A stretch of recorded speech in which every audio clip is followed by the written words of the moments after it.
Olá, no TV Senado Live de hoje nós vamos conhecer um pouco mais sobre a independência do Brasil. As histórias que não foram registradas nos livros, o papel das mulheres, mestiços e escravos em lutas quase esquecidas. No ano do bicentenário da independência, é ainda mais importante ressignificar o passado e conhecer melhor os fundamentos e a construção da identidade de nosso país. Quem nos apresenta esse lado pouco conhecido da história é o escritor e pesquisador Paulo Rezzutti e a historiadora Giovana Trevelin. Também participa desse programa a minha colega a jornalista Sara Reis. E eu vou começar, normalmente a gente começa com a pergunta, mas hoje eu vou começar com a enquete, não é, Sara? Porque você já tem uns resultados bem interessantes da enquete, mostrando um pouquinho como é que o brasileiro vê essa parte da nossa história, a parte da independência do Brasil. Fala da enquete, por favor. Oi, Hermes, oi, Giovana, oi, Paulo. Pois é, durante a semana, né, a gente já veio aí esquentando o tema nas redes sociais e a gente perguntou se as pessoas realmente conhecem a história da independência do Brasil. Vamos dar uma olhada aí na tela, ó, 15% disseram sei tudo, 85% disseram mais ou menos. Mas será, Hermes, que a gente conhece mesmo essa história? Pois é, Sara. Eu estou na turma do mais ou menos também. Estou aqui exatamente querendo aprender mais com a Giovana e com o Rezzutti. E vou aproveitar esse gancho da enquete, 85% é um número muito expressivo. Rezzutti, quando a gente pensa na independência do Brasil, vem logo à mente aquele quadro icônico, Independência ou Morte, do Pedro Américo. Foi daquele jeito mesmo? Não, não foi. Bom dia a todos. Não foi nem um pouquinho daquele jeito. Aquilo é uma recriação de 1888. Tinha até a guarda de honra no momento, mas não era com aquele uniforme que vai ser criado posteriormente pelo Debré. Você não tinha aquela geografia naquele local, daquela maneira. Tem muita coisa que é inventada, parte criativa do pintor. E ele nos amalgamou na mente, no inconsciente coletivo do brasileiro, que tudo começou e terminou aí, né? Às 4h30 o Dom Pedro levanta a espada, às 4h35 nós estamos livres de Portugal. O que não é isso, o 7 de setembro é só mais uma parte, é só mais um dos vários eventos que vão determinar o processo da nossa independência. São Paulo meio que captou essa ideia do 7 de setembro para se colocar como cenário, né? Então você vai ter a construção do monumento, do edifício monumental lá do Ipiranga, que hoje é o Museu da USP, o Museu Paulista. Você vai ter uma construção muito forte de São Paulo em cima desse mito todo. Mito, mais ou menos mito, porque realmente o grito houve.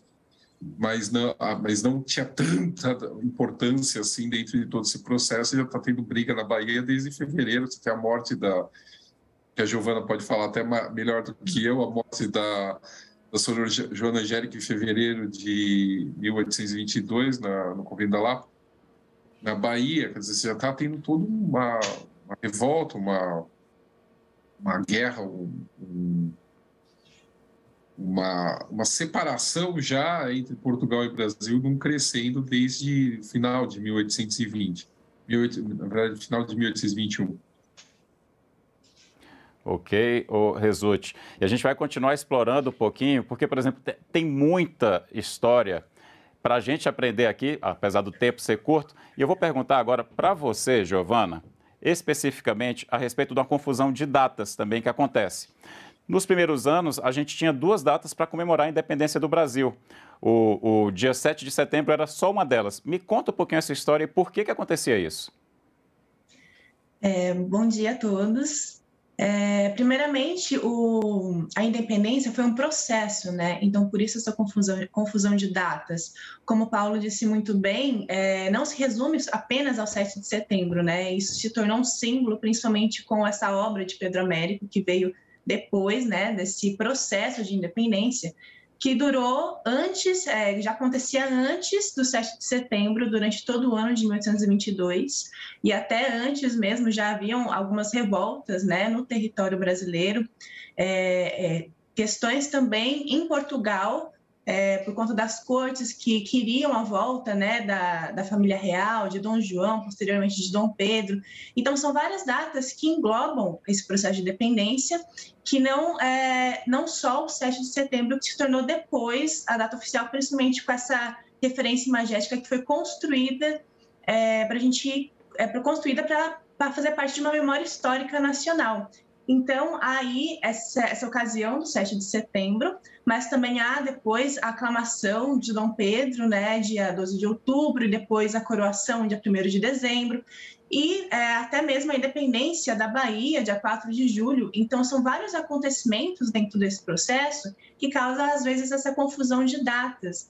Mas se tornou oficial o 7 de setembro por conta de uma construção de uma memória histórica, né, para a história do Brasil, principalmente com essa referência imagética que ficou tão famosa, que eu acho que é a principal que temos. Quando a gente fala de independência, vem esse quadro de Pedro Américo na nossa mente, mas, na verdade, o acontecimento mesmo foi feito de processos, né? Foram feitos de vários acontecimentos, de vários personagens, que muitas vezes não é falado, porque agora tudo se resume a Dom Pedro, nessa tela do Pedro Américo. Giovana, pois é. E falando aí em personagens, né, que foram fundamentais para esse processo da independência, a gente tem recebido aqui algumas dúvidas pelo E-Cidadania. Olha só, lá de São Paulo, o Matheus Fidelis, ele fala aí que o José Bonifácio teve ação decisiva na independência, mas sem ele, a independência ainda poderia ocorrer? O papel do José Bonifácio no processo também é a dúvida do Arthur de Souza, do Rio de Janeiro. Eu queria que o Paulo comentasse, depois Giovana, e aí a gente vai na sequência. Nós temos vários processos, né? Parece que tudo hoje em dia está sendo resumido ao coração do Dom Pedro, mas teve mais outros órgãos envolvidos e outras pessoas envolvidas. Você tem o José Bonifácio, realmente, como um dos grandes agentes políticos nessa ocasião, mas você vai ter outras pessoas, também outra Constituição de São Paulo, você vai ter outras pessoas, você vai ter cariocas, você vai ter portugueses envolvidos na independência, Gonçalves Ledo, Clemente Pereira, Varício da Veiga, você vai ter várias pessoas nesse processo, inclusive religiosos, né? Religiosos lá do convento de Santo Antônio, no Largo da Carioca, lá no Rio de Janeiro, envolvidos tanto na maçonaria quanto de dentro da maçonaria, levando essa questão da independência para as celas dos mosteiros. Então, o José Bonifácio, sem dúvida, ele já aparece aí como um prócer da independência quando ele, como vice-governador de São Paulo, ele cria toda a lista de assinaturas para o fico do Dom Pedro, né? Então, ele vai levar para o Rio de Janeiro, quando ele é feito ministro do Dom Pedro, em janeiro de 22, o apoio de São Paulo ao fico do futuro imperador do Brasil, né? O príncipe regente, quando tem esse cumprimento inicial com as cortes dele, que ele resolve ficar no Brasil. Então, e ele vai pensar o Brasil, isso que é interessante. O José Bonifácio é um dos primeiros estadistas que pensam o Brasil, porque todo esse Brasil que a gente tem, essa ideia de independência do Brasil, esse Brasil que a gente tem hoje, ele vai ser construído em 22. Você não tinha nenhum gentílico brasileiro unindo o povo brasileiro na época. Cada província estava pensando em si mesma nesse período, né? Quando você fala nas revoltas que teve até então, você está falando de revoltas locais, né? Inconfidência Mineira, esse mito da Inconfidência Mineira republicana que queria acabar com o domínio de Portugal, é uma revolta local que pegava um pouco do Rio de Janeiro para poder Minas ter saída para o mar. Mas você tem todas as províncias separadas. O José Bonifácio é um dos primeiros a tentar criar essa ideia de um Brasil mais coeso, mais uno, e juntos levar essa questão da independência.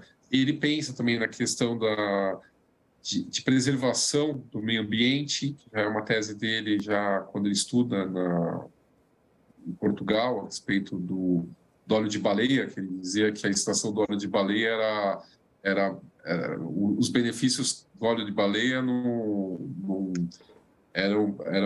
justificavam a matança das baleias. Isso para o final do século XVIII, começo do século XIX, é uma coisa bem avançada. E ele vai pensar nessa questão da ecologia aqui no Brasil também. Você vai ter ele pensando a questão da libertação dos escravizados. Tudo isso que vai acontecer no segundo reinado, da abolição paulatina dos escravizados no Brasil, já é uma ideia anterior pensada por ele. Então, ele, nesse momento dessa construção desse novo Brasil, ele vem com um projeto de Brasil, que acaba, obviamente, sendo pisoteado, rasgado e vilipendiado pelas elites latifundiárias que queriam continuar com seus privilégios. Giovana, vou passar para outro personagem histórico, mas esse ainda mais esquecido pelos livros, que é Maria Leopoldina. E eu queria que você, falando dela, falasse também do papel das mulheres na independência brasileira. Sim, aproveitando já essa atuação do José Bonifácio, né? Dia 2 de setembro teve aquele momento muito importante também para o processo de independência, que foi a sessão do Conselho de Estado, onde Leopoldina se reúne com os ministros, né? E recebem as cartas de Portugal, fazendo algumas exigências a respeito da volta do Dom Pedro, a respeito da autonomia que o território brasileiro estava tendo naquele momento. Então, Leopoldina teve papel central também nesse processo, tanto já no dia do fico, né, quando o Dom Pedro decide ficar território brasileiro, até posteriormente com essa sessão do Conselho de Estado, onde ela ministrou, ela não tinha plenos poderes, né, executivos nesse momento, mas ela ministrou essa reunião juntamente com outros ministros de Dom Pedro e juntos eles chegaram como um acordo que a independência era o caminho no momento e redigiram cartas a Dom Pedro, né? Chegaram até ele em São Paulo.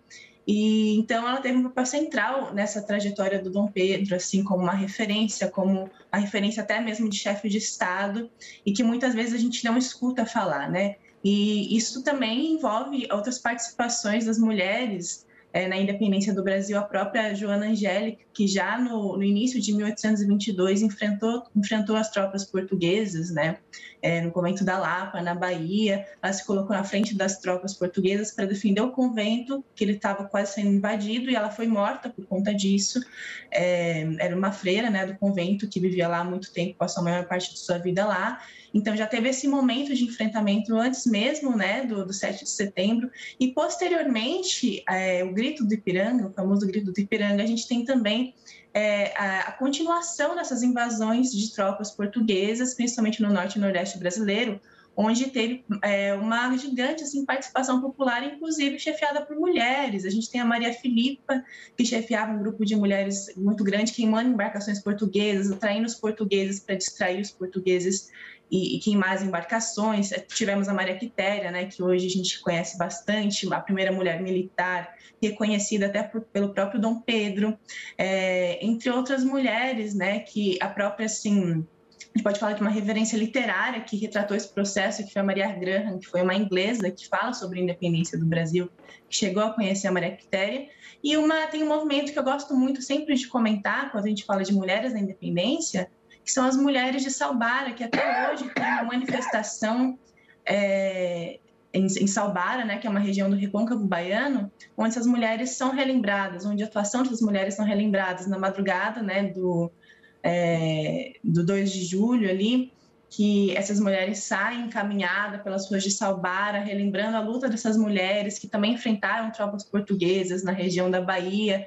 Então, é algo que nos chega hoje, algo geracional que nos chega hoje através de uma tradição oral, que é repassado de geração em geração, e relembra a atuação dessas mulheres que muitas vezes não são nomeadas, né? Porque não foram reconhecidas, não foram registradas em documentos históricos. Então, é muito importante a gente trazer para a discussão a atuação dessas mulheres, né, que muitas vezes são esquecidas e foram essenciais, porque sem elas, muitas vezes, o processo não teria acontecido como foi. Giovanni, bacana vocês terem falado aí da Maria Leopoldina, que foi justamente a dúvida do Arthur de Souza, lá do Rio de Janeiro. Ele também tinha mandado essa dúvida, já respondeu o Arthur aí. E esse ano, né, Hermes, Giovana, Paulo, a gente está aí trazendo o tema da independência do Brasil, porque temos um marco histórico, né? Vamos comemorar aí os 200 anos desse processo. E a gente perguntou também para os nossos internautas se eles estão por dentro disso. Vamos dar uma olhada aí na enquete. Vamos... Olha lá, apareceu aqui na tela. Então, você sabia que a independência completa 200 anos este ano? Pois é, 85% disseram que sabiam sim, 15% disseram que não, inverteu, né, a ordem da enquete anterior aí. E a gente recebeu a seguinte dúvida do Marlon Alexandre do Rio de Janeiro. Qual foi o maior impacto da transformação do Brasil colonial para o Brasil imperial? E da Bahia, o Paulo Henrique também pergunta que mudanças significativas ocorreram no Brasil após a independência. Eu queria que a gente comentasse aí, né, a partir desse processo de independência, o que muda na prática? Eu queria que você começasse, Paulo. A gente tem uma troca de uma elite por outra. A gente deixa de ser mandado por uma elite portuguesa e passa a ser mandado por uma elite 100% nacional, escravagista, latifundiária, que vai determinar todo o rumo do país durante todo esse império. Inclusive travar qualquer coisa a respeito da libertação dos escravizados durante muito tempo. Afinal de contas, o voto era censitário. Quem podia ser eleito e eleger era só gente que tinha dinheiro, que tinha que apresentar o quanto faturava por ano. Então, você vai ter ainda o Brasil na mão de uma elite que permanece, de alguma forma, nada muito diferente do que é hoje em dia. Giovana, vou reforçar um pouquinho isso que a gente está falando, e até pegando uma comparação. A maioria dos países da América Latina, quando conseguiram a sua independência, eles se tornaram repúblicas e eles aboliram a escravidão. Isso não aconteceu no Brasil. Foi definitivamente por causa dessa elite também? Qual é a sua visão a respeito?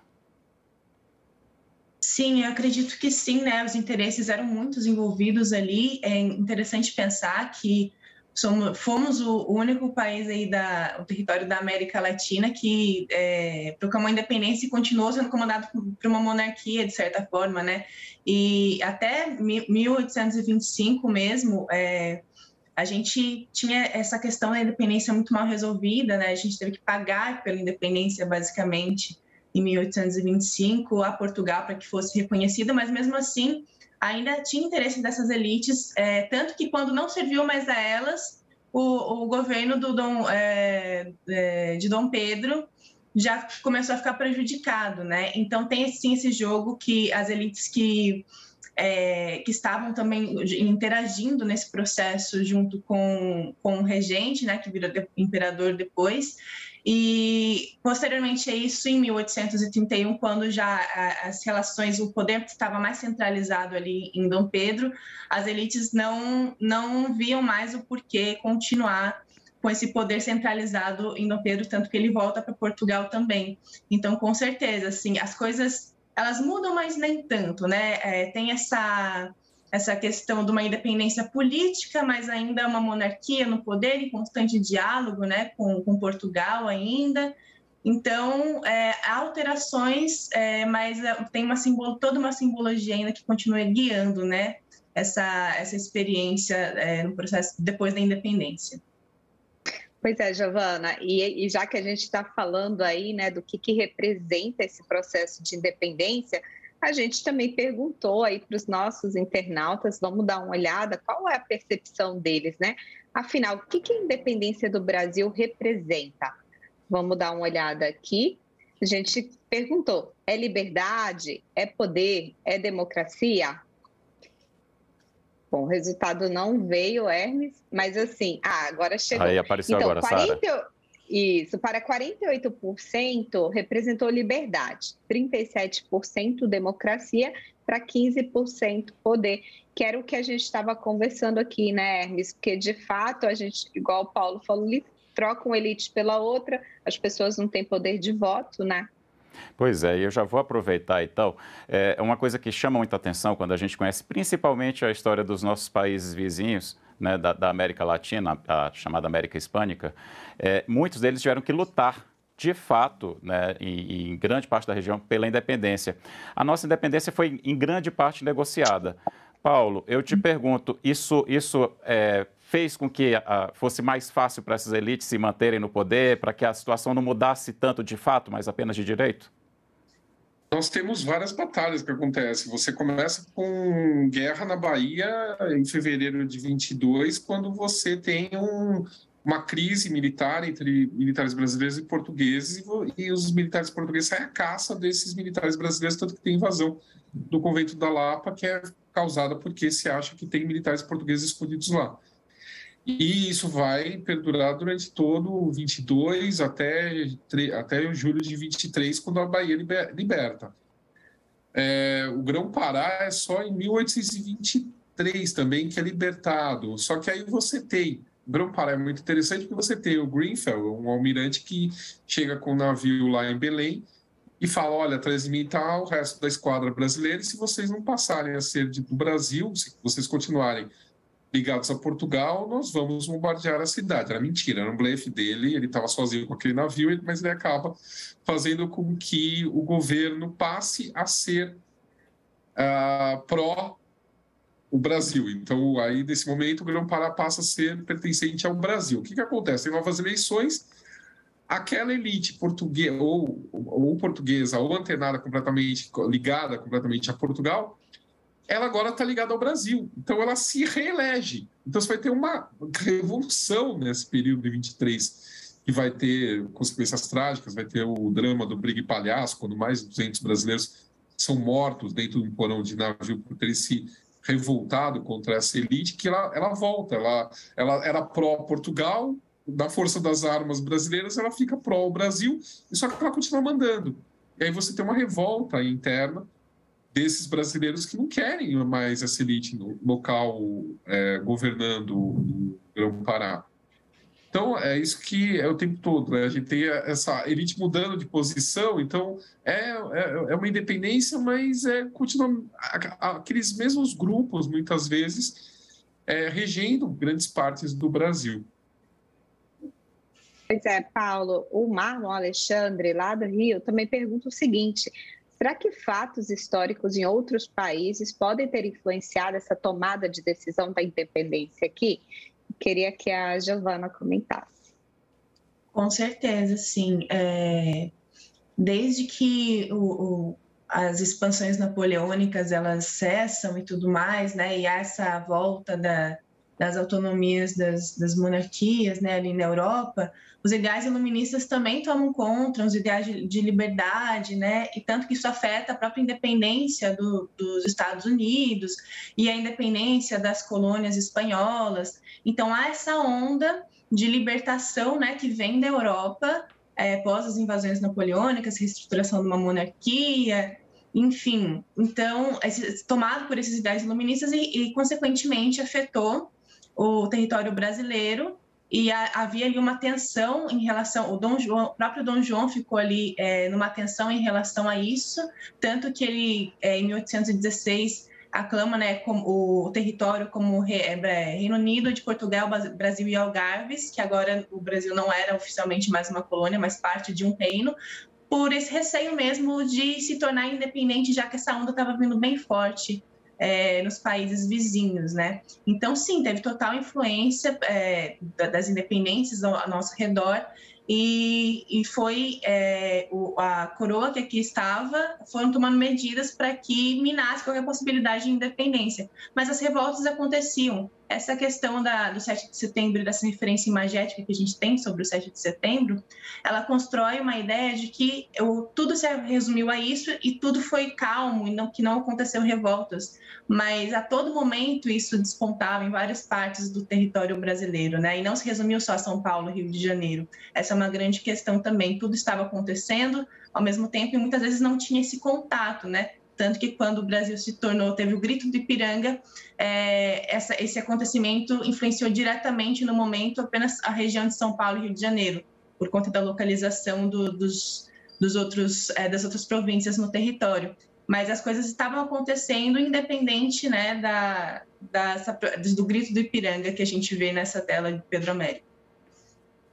Legal, Giovana. E a gente perguntou também se as pessoas sabiam que a gente vem comemorando aí desde o início do ano o bicentenário da independência.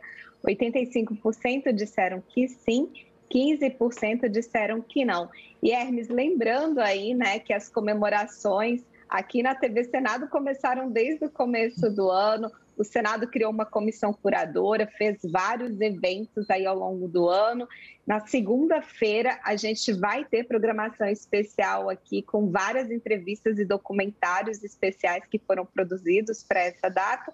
E dia 8 também tem uma sessão especial aí para poder, né, comemorar esse fato histórico. É um momento importante, né, para a gente comemorar e também um momento importante para a gente sempre aprender mais sobre a nossa história. O tempo da gente está quase encerrando. Eu vou pedir para os dois, em poucas palavras, falarem, cada um evento que é importante que a população conheça a respeito da nossa independência e que ela ainda não conhece. Rapidinho, em poucas palavras. Primeiro você, Resulte, depois você, Giovana. Eu acho que o 2 de setembro é uma das coisas que vale muito. É que eu puxo o saco da Leopoldina, sou biógrafo dela, não tem que ser diferente. Mas, assim, eu acho que o 2 de setembro, ela presidindo o Conselho de Estado, né, eternizado por essa obra da Georgina Albuquerque, esse quadro está fazendo 100 anos esse ano.